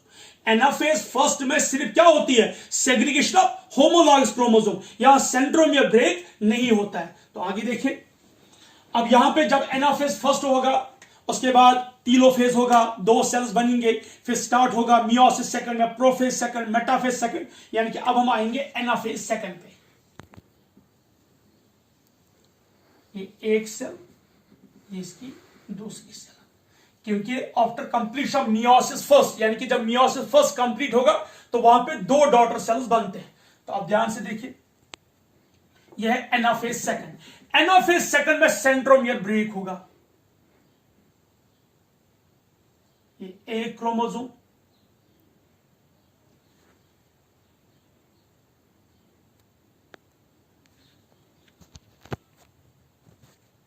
और ये इसका दूसरा क्रोमोसोम। ये एक क्रोमोसोम, ये इसका दूसरा क्रोमोसोम। ये छोटे साइज के, ध्यान से देखिए यहां पे कलर पेन मार्कर नहीं है मेरे पास to differentiate them, that's a very pity. तो यहां देखिए ये क्रोमोसोम जो है साइज में बड़े हैं, इसलिए आप इनको थोड़ा डिफरेंशिएट कर सकते हो। ये दो होमोलॉग है, ये दो होमोलॉग है, ये वाला। यहां पे सेंट्रोमियर ब्रेक हुआ, अंडरस्टैंड कीजिए। यहां पे आप सेंटर, यानी कि मियोसिस सेकंड आप बात करें, जब मियोसिस फर्स्ट कंप्लीट हुआ तो दो डॉटर सेल बन गए, एक और दो। अब आ गया मियोसिस सेकंड, क्योंकि मुझे दिखाना नहीं है, मुझे खाली दिखाना है एनाफेज सेकंड। तो एनाफेज सेकंड में क्या होता है, ये सेंट्रोमियर ब्रेक हो गया। जब सेंट्रोमियर ब्रेक हुआ, ये क्रोमोसोम और ये क्रोमोसोम सेपरेट होते हैं। ये देखो, ये एक क्रोमोसोम, ये दूसरा क्रोमोसोम, और ये दो भी सेपरेट हो गए, ये एक और ये दो। मैं इस सेल की बात कर रहा हूं, सेल फर्स्ट की, यहां से सेल फर्स्ट। तो यहां पे ये सेंट्रोमियर ब्रेक हुआ, ये एक क्रोमोसोम और ये दूसरा क्रोमोसोम। ये भी ब्रेक हुआ सेंट्रोमियर, इसका एक क्रोमोसोम, इसका एक क्रोमोसोम, और अब ये आपस में ब्रेक करेंगे। ठीक है, यहां भी ऐसा ही होगा। ध्यान से देखिए, इस यहां का सेंट्रोमियर ब्रेक हुआ, ध्यान से देखिए, यहां का सेंट्रोमियर ब्रेक होगा तो ये आ जाएगा एक क्रोमोसोम। ठीक है, ये इसका दूसरा क्रोमोसोम। अब देखिए यहां का, ये सेंट्रोमियर भी ब्रेक होगा, ये वाला सेंट्रोमियर, तो यहां आ जाएगा, ये आ जाएगा। ठीक है, अब देखिए, ये है anaphase second, anaphase second. Anaphase second जब कंप्लीट होता है, यानी कि एनाफेज सेकंड के कंप्लीशन के बाद टीलोफेज होगा, टीलोफेज सेकंड, उसके बाद साइटोकिन्सिस। तो हमें यहां पे चार डॉटर सेल्स बनेंगे। देखिए कैसे, ये एक सेल, इस एक सेल में ये एक क्रोमोसोम और इसका दूसरा क्रोमोसोम, ये इसका दूसरा सेल, इसका एक क्रोमोसोम और ये इसका दूसरा क्रोमोसोम। वैसे यहां भी होगा, यहां भी बनेंगे दो डॉटर सेल्स। ठीक है, यहां भी आ जाएंगे, ये एक क्रोमोसोम, ये इसका दूसरा क्रोमोसोम, ये एक क्रोमोसोम और ये इसका दूसरा क्रोमोसोम। अब जरा ध्यान, ये daughter cells, 4 daughter cells, 4 daughter cells. जरा ध्यान से देखिए, हमने स्टार्ट किया था जीवन में 4 क्रोमोसोम से। ठीक है, 4 क्रोमोसोम। यहां ये एक हैप्लॉइड, ये एक डॉटर सेल, ये दूसरी डॉटर सेल, ये थर्ड डॉटर सेल, ये फोर्थ। तो 4 डॉटर सेल्स बने। स्टार्ट किया हमने एक सेल से जिसमें 4 क्रोमोसोम्स है, तो 4 डॉटर सेल्स बने। इन 4 का हाफ, ये देखिए इसका एक क्रोमोसोम, ये देखिए इस होमोलॉग का एक क्रोमोसोम यहां पे आ गया, बड़ा है ना साइज में। इस तरह देखिए, मार्कर नहीं है, कलर्ड मार्कर यहां पे। मार्कर निकलना मुश्किल है इस वक्त, और मार्कर में शायद अवेलेबल भी नहीं होता है यहां पे, निकलता नहीं हूं ज्यादा बाहर। यह एक क्रोमोसोम होमोलॉग, इस होमोलॉग का एक यहां आ गया और इस होमोलॉग का एक यहां आ गया। तो ये 2 होमोलॉग्स आपस में सेपरेट हो गए। तो एक गैमीट में एक ही, इन 2 में से एक ही क्रोमोसोम आ गया, जो मैं अभी पढ़ा रहा था। इन 2 होमोलॉगस क्रोमोसोम में से एक ही यहां पे आ गया, इन 2 होमोलॉग्स में से एक ही यहां पे आ गया, यानी कि ये होमोलॉगस क्रोमोसोम सेपरेट हो गए। अब जरा इस गैमीट में देखिए, इसमें भी एक ही होमोलॉग, यानी कि इन 2 में से एक, इन 2 में से एक। उसी को हम बोलते हैं law of segregation. Law of segregation means कि किस तरीके से होमोलॉगस क्रोमोसोम सेपरेट होता है और एक गैमीट में सिर्फ उन पेयर्ड में से एक ही क्रोमोसोम एंटर होता है। तो that means this is a one homologue, इसका एक आ गया इस गैमीट में। दिस इज अ होमोलॉग, इसका एक क्रोमोसोम आ गया इस सेल में। सपोज अगर इस क्रोमोसोम पे कोई अलील होता तो वो यहां आ गया, इस क्रोमोसोम पे अगर अलील है तो वो सेपरेट हो गया। तो that means alleles as well as chromosomes separate होते हैं। और गैमीट्स में किस तरीके से उस पेयर का सिर्फ एक ही individual chromosome pass on enter होता है। This is explanation of law of segregation. अब लास्ट रहता है इसका explanation of law of independent assortment. अब हम देखेंगे chromosomal explanation of law of independent assortment. तो ध्यान से देखिए, लॉ ऑफ इंडिपेंडेंट असॉर्टमेंट में हम 2 कैरेक्टर्स ले रहे हैं। एक लेंगे सीड शेप,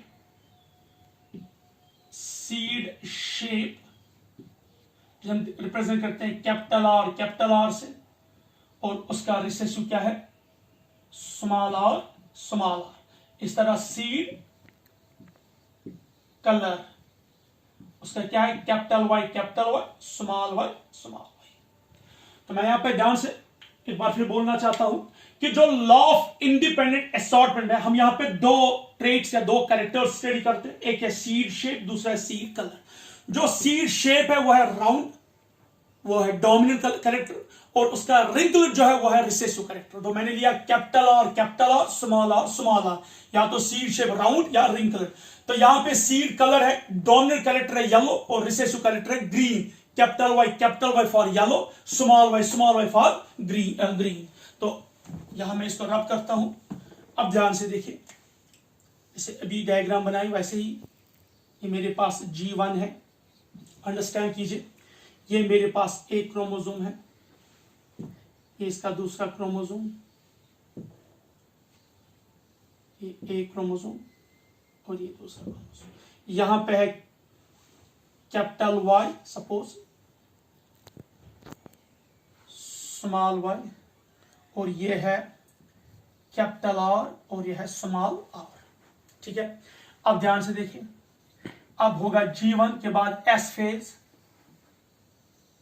G1 के बाद होता है S में तो डीएनए रेप्लिकेट करता है, क्रोमोसोम तो सेम रहता है लेकिन डीएनए डबल हो जाता है। उसके बाद प्रोफेज स्टार्ट होगा, यानी कि उसका लेप्टोटीन, जाइगोटीन, पैचेटिन, डिप्लोटीन, डायकाइनेसिस। उसके बाद क्या स्टार्ट होगा, एनाफेज फर्स्ट। तो ध्यान से देखिए, यहां पहले हमने यहां पे G2 फेज, यानी कि जब S फेज कंप्लीट हुआ, ये देखिए ये इस क्रोमोसोम के डबल, तो यहां पे कैपिटल वाई। ठीक है,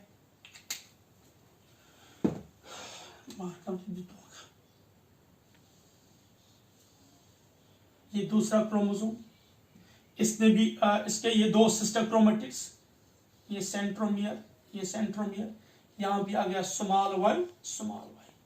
अब ये नेक्स्ट क्रोमोसोम, ये इसका कैपिटल आर, और ये नेक्स्ट क्रोमोसोम, ये इसका स्मॉल आर। अब ध्यान से देखिए, गो यहां ये G2 है। अब G2 में क्या होता है कि क्रोमोसोम ने डबलिंग की है, यानी कि डीएनए रेप्लिकेशन हो चुका है। तो यहां पे बन गए सिस्टर क्रोमेटिड्स, कैपिटल वाई, यानी कि इसके 2, और यहां small Y, capital R, small R. यहां G2 के बाद अब सेल जाएगी कहां, एनाफेज में। तो यहां एनाफेज फर्स्ट स्टार्ट होगा। तो दो ऑब्जर्वेशन है, दो पॉसिबिलिटीज है। एनाफेज फर्स्ट में दो पॉसिबिलिटीज है।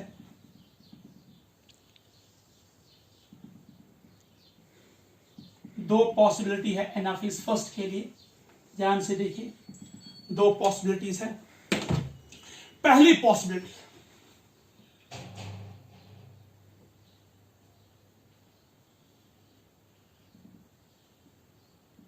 ये कैपिटल वाई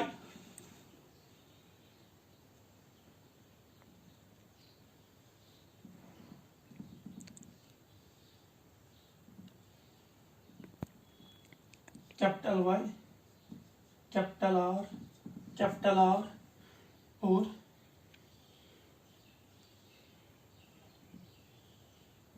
ये यहां पे स्मॉल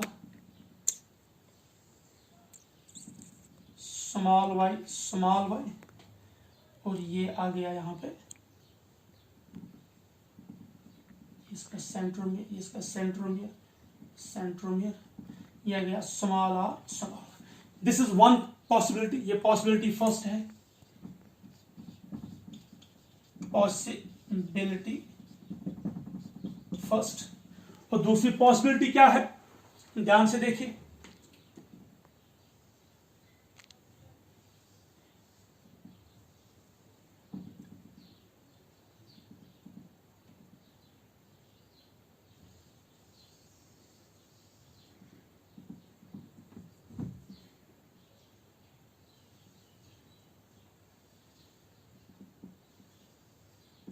ये यहां पे है capital Y,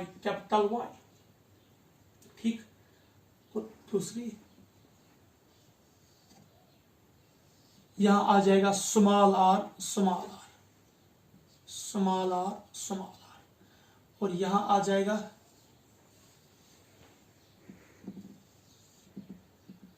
small Y,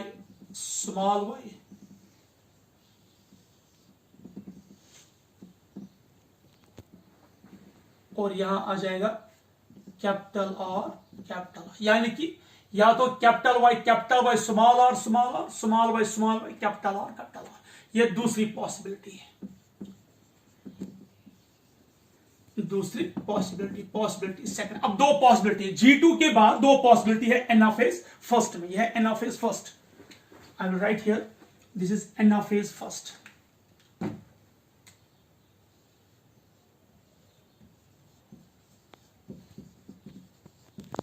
anaphase first. तो एनाफेज फर्स्ट में दो पॉसिबिलिटीज है। एक मैंने दिखाया capital Y capital R, small Y small R. यहां आ जाएगा capital Y small R, small Y capital R. तो अगर मैं यहां पे लिखूंगा तो इस तरीके से लिख सकता हूं। यहां है capital Y capital R, small Y small R, ऐसे। यहां हम लिख सकते हैं capital Y small Y capital R. एक पॉसिबिलिटी है, ठीक है। तो उसके बाद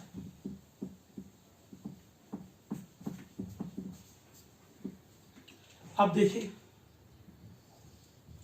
अब होगा स्टार्ट एनाफेज सेकंड। यानी कि ये एनाफेज फर्स्ट है। एनाफेज फर्स्ट के बाद टीलोफेज फर्स्ट के बाद यहां पे क्या होगा, डिवीजन होगा। इस तरीके से यहां डिवीजन होगा, यहां भी क्या होगा, डिवीजन। तो यहां बनेंगे दो सेल्स,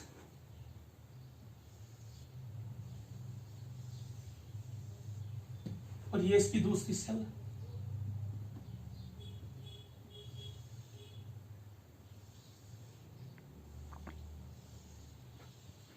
ठीक है, इसके भी बनेंगे दो सेल्स यहां पे।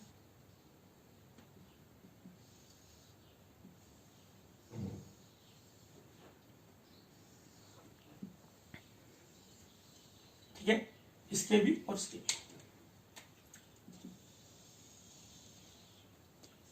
ध्यान से देखिए, यहां पे सेंट्रोमियर ब्रेक होगा तो यहां क्या आ जाएगा, सॉरी यहां पे सेपरेशन होगा, यहां पे भी सेंट्रोमियर ब्रेक नहीं होगा क्योंकि एनाफेज फर्स्ट में सेंट्रोमियर ब्रेक नहीं होता।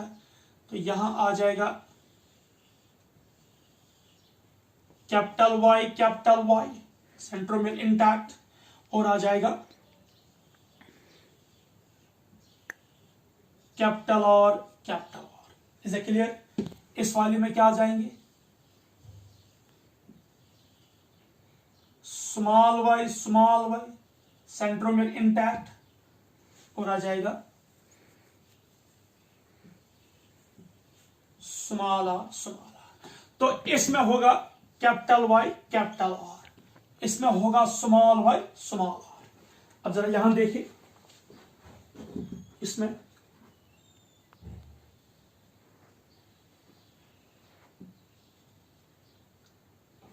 सेंट्रोमियर इंटैक्ट, कैपिटल वाई, और दूसरा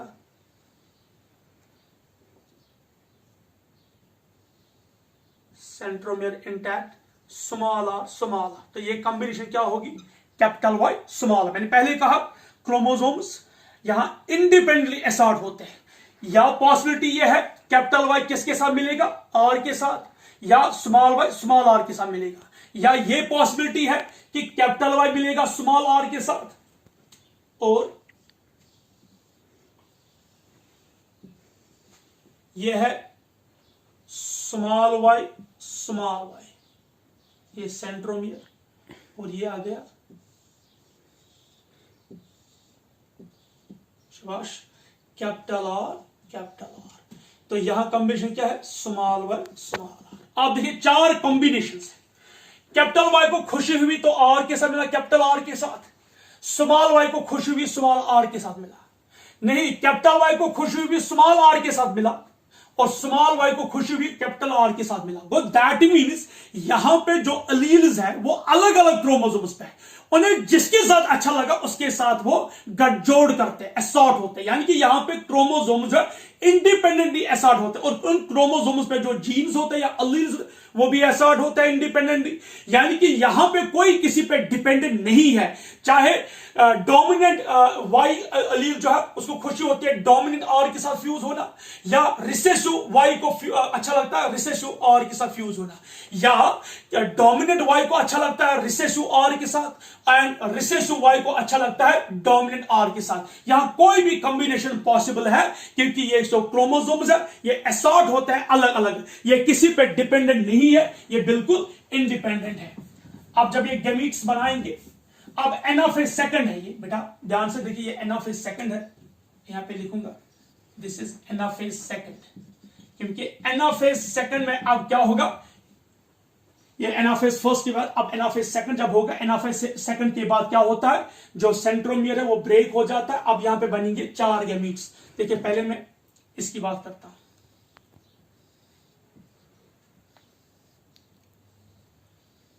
इसका एक गैमीट, इसका दूसरा गैमीट। ध्यान से देखिए, यहां पे सेंट्रोमियर ब्रेक होगा, तो कैपिटल वाई, और यहां आ जाएगा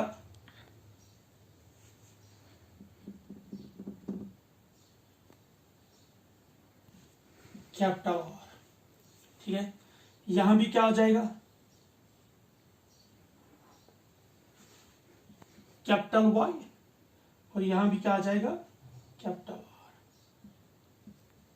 तो यहां पे जो जब सेंट्रोमियर ब्रेक होगा तो यहां पे 2 डॉटर सेल्स बनेंगे, ये एक सेपरेट होगा कैपिटल वाई, और ये कैपिटल वाई, ये कैपिटल आर, और ये कैपिटल आर, ये इसका था।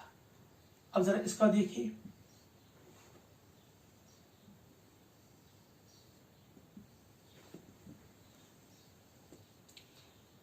एक क्या आ जाएगा, यह स्मॉल वाई और स्मॉल आर। ठीक है, यहां पे क्या आ जाएगा, यह आ गया स्मॉल वाई, और यह आ गया स्मॉल आर। ठीक है, अब ये था इन तक। अब इस सेल की हम बात करेंगे।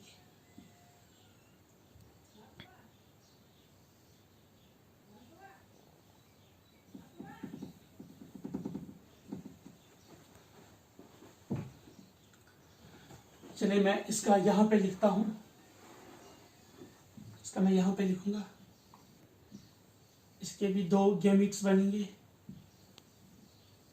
क्या क्या आ जाएगा, देखिए यहां पे ये सेंटर में ब्रेक होगा तो एक में आ जाएगा कैपिटल वाई, कैपिटल वाई, तो इसमें भी आ जाएगा कैपिटल वाई। ठीक है, क्योंकि यहां पे ये y और y क्या हो जाएंगे, सेपरेट। इसी तरह स्मॉल आर भी क्या हो जाएंगे, सेपरेट। यह होगा स्मॉल आर और ये भी होगा स्मॉल आर। ठीक है बेटा, तो यहां पे ये सेंट्रोमियर एनाफे सेकंड के बाद जब सेंट्रोमियर ब्रेक होगा तो ये y और y सेपरेट हो जाएंगे, ये स्मॉल आर सेपरेट हो जाएंगे। अब जरा देखिए इस वाले सेल का, ये भी 2 गैमीट्स बनाएगा।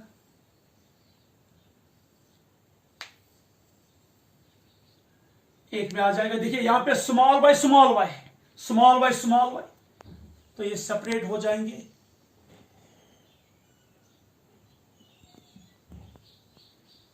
ये बनेगा स्मॉल वाई और ये है यहां पे कैपिटल आर। अब ये आर और आर सेपरेट हो जाएंगे।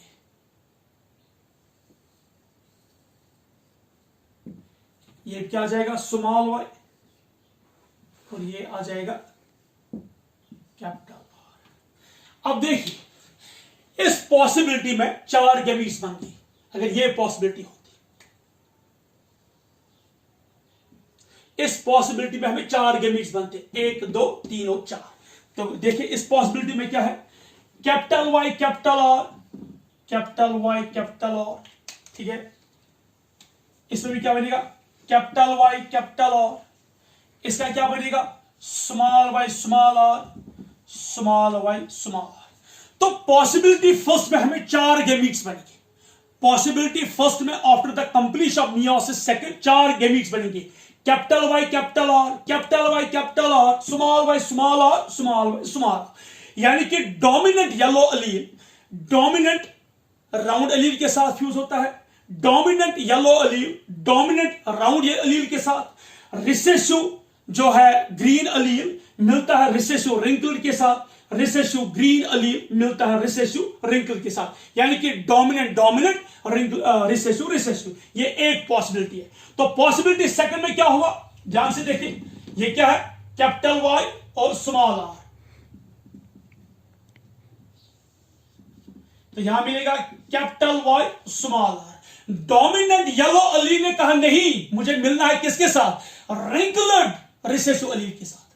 ठीक है, डोमिनेंट येलो अलील ने कहा कि मुझे मिलना है रिसेसिव रिंकल्ड अलील के साथ। तो यहां भी क्या हुआ, capital Y small R, dominant yellow allele wrinkled recessive allele के साथ। ठीक है, तो यहां पे स्मॉल वाई कैपिटल आर नहीं, जो रिसेसिव कौन सा अलील है, ग्रीन अलील, रिसेसिव ग्रीन अलील किसके साथ मिलता है, डोमिनेंट राउंड के साथ। रिसेसिव ग्रीन अलील जो है, रिसेसिव जो ग्रीन अलील है किसके साथ मिलता है, डोमिनेंट राउंड अलील के साथ। रिसेसिव जो ग्रीन अलील है मिलता है किसके साथ, डोमिनेंट राउंड के साथ। यहां भी क्या है, स्मॉल वाई कैपिटल आर। यानी कि रिसेसिव येलो रिसेसिव ग्रीन अलील किसके साथ मिलता है, राउंड अलील के साथ। रिसेसिव ग्रीन अलील मिलता है dominant round yellow round allele के साथ। रिसेसिव ग्रीन अलील मिलता है डोमिनेंट राउंड अलील के साथ। तो यहां भी 4 गैमीट्स बन गए। पॉसिबिलिटी सेकंड में क्या मिला, capital Y small R, capital Y small R, small Y capital R, small Y capital R. यानी कि इस केस में डोमिनेंट ने कहा कि मैं मिलूंगा किसके साथ, डोमिनेंट के साथ, और रिसेसिव ने कहा कि नहीं मैं रिसेसिव अलील के साथ मिलूंगा।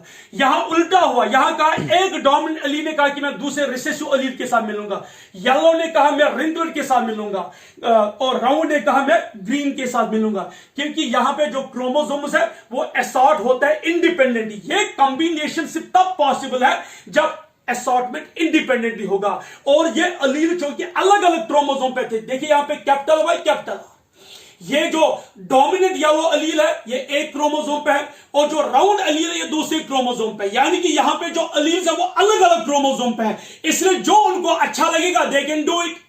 वो किसी के गुलाम नहीं है। सिंपल मैं ऐसे समझाता हूं, सपोज कोई स्टूडेंट है, वो जाते हैं बाहर कहीं पर दिल्ली या कहीं बाहर जाते हैं पढ़ने के लिए, तो वहां पे उनको देखभाल देखने के लिए पेरेंट्स नहीं है, उनको जो अच्छा लगता है वो घूमते हैं फिर, तो उनको कोई पूछने वाला नहीं है। इसी पे अगर कहीं पे होगा जहां उसके बाज़ाब्ता पेरेंट साथ होंगे, तो वो जहां भी जाएगा पेरेंट के साथ है। तो यहां पे जो राउंड येलो अलील है वो अलग क्रोमोसोम पे, राउंड अलील अलग क्रोमोसोम पे, तो इसलिए ये असॉर्ट हो गए। तो उन्होंने डिफरेंट कॉम्बिनेशन बनाई, वही मैंने दिखाया, पॉसिबिलिटी फर्स्ट, पॉसिबिलिटी सेकंड। थोड़ा मार्कर जो था इसमें आज इंक कम थी, इंक यहां पे नहीं थी, सो दैट जैसे शायद आपको शेड्स भी आपको शायद दिखने में कुछ प्रॉब्लम होगी। मैंने नोट्स पे सब कुछ लिख के रखा है, यू कैन टेक इट, जब मैं व्हाट्सएप पे उसको चला दूंगा। सो दैट मीन्स यहां पे असॉर्टमेंट जो है वो इंडिपेंडेंट हो गई। राउंड जो है, किसी राउंड को अच्छा लगता है तो डोमिनेंट येलो के साथ फ्यूज होता है, उसको अच्छा लगता है तो रिंकल्ड ग्रीन के साथ मिलता है। इसी तरह डोमिनेंट येलो को अच्छा लगता है तो डोमिनेंट राउंड के साथ मिलता है, या उसको अच्छा लगता है तो रिंकल्ड के साथ मिलता है। तो यहां डिफरेंट कॉम्बिनेशन बन गई। ये सारी कॉम्बिनेशन तब पॉसिबल है जब जीन्स असॉर्ट होंगे independently. This was the explanation of chromosomal independent assortment. लेकिन हां, ये सिर्फ उनके लिए पॉसिबल है जहां पे अलील अलग अलग क्रोमोसोम पे हो। वो मैंने दिखाया, यहां पे जो डोमिनेंट येलो अलील है एक क्रोमोसोम पे और डोमिनेंट राउंड अलील दूसरे क्रोमोसोम पे। अब अगर ध्यान से देखिए, अगर ये और यहां पे होता, अगर ये और इस क्रोमोसोम पे होता तो ये सेपरेट नहीं होते। ये जहां ये क्रोमोसोम जाता तो ये वाई और ये आर, दैट मींस इस वाई और इस आर को एक दूसरे से सेपरेट होने के लिए कोई पॉसिबिलिटी नहीं थी। आपको मैंने लास्ट टाइम बोला था साइमीज ट्विन्स जो जुड़े होते हैं, कॉन्जेनिट ट्विन्स जो एक जगह कहीं पे जुड़े हुए होते हैं, जैसे मैंने चैंग और इयान की बात की, जो साइमीज थाईलैंड में थे, वो ट्विन्स थे, जहां एक को जगह वहां दूसरे, यानी कि वो वॉशरूम जो ट्विन्स होता है, जो कॉन्जेनिट ट्विन्स, जो कॉन्जेनिट जो एक दूसरे के साथ जुड़े होते हैं, वो वॉशरूम भी एक साथ जाते हैं, वो खाते भी एक साथ, सोते भी एक ही बेड पे, जहां एक चाहना जाएगा वहां उसको दूसरे को भी जाना है, यानी कि वो दोनों जुड़े हुए होते हैं, वो सेपरेट नहीं हो सकते हैं। तो यहां पे जो अलील्स है ये डिफरेंट क्रोमोसोम्स पे है, इनको जो अच्छा लगे, जिसके साथ फ्यूज होना अच्छा लगे वो उसके साथ फ्यूज हो सकते हैं। सो ये असॉर्टमेंट इंडिपेंडेंटली है। लेकिन अगर जीन्स एक ही क्रोमोसोम पे होंगे, अगर अलील्स एक ही क्रोमोसोम पे होंगे, तो वो आपस में लिंक्ड रहेंगे, वो असॉर्ट नहीं होंगे। क्योंकि इसके बाद जो हमारा टॉपिक है वो है लिंकेज। वो मैं आपको दिखाऊंगा कि किस तरीके से लिंकेज जो है exception to law of independent assortment, और जो लिंक्ड जीन्स है वो किस तरह असॉर्ट नहीं होता है, और वहां पे रिजल्ट्स क्या होते हैं वो मैं दिखाऊंगा। सो आज के लेक्चर में हमने पढ़ा क्रोमोसोमल थ्योरी ऑफ इनहेरिटेंस, इसका experimental explanation law of segregation के लिए और लॉ ऑफ इंडिपेंडेंट असॉर्टमेंट के लिए। नेक्स्ट क्लास के लिए have a good learning and happy learning and have a good day. अस्सलाम वालेकुम व रहमतुल्लाहि व बरकातहू।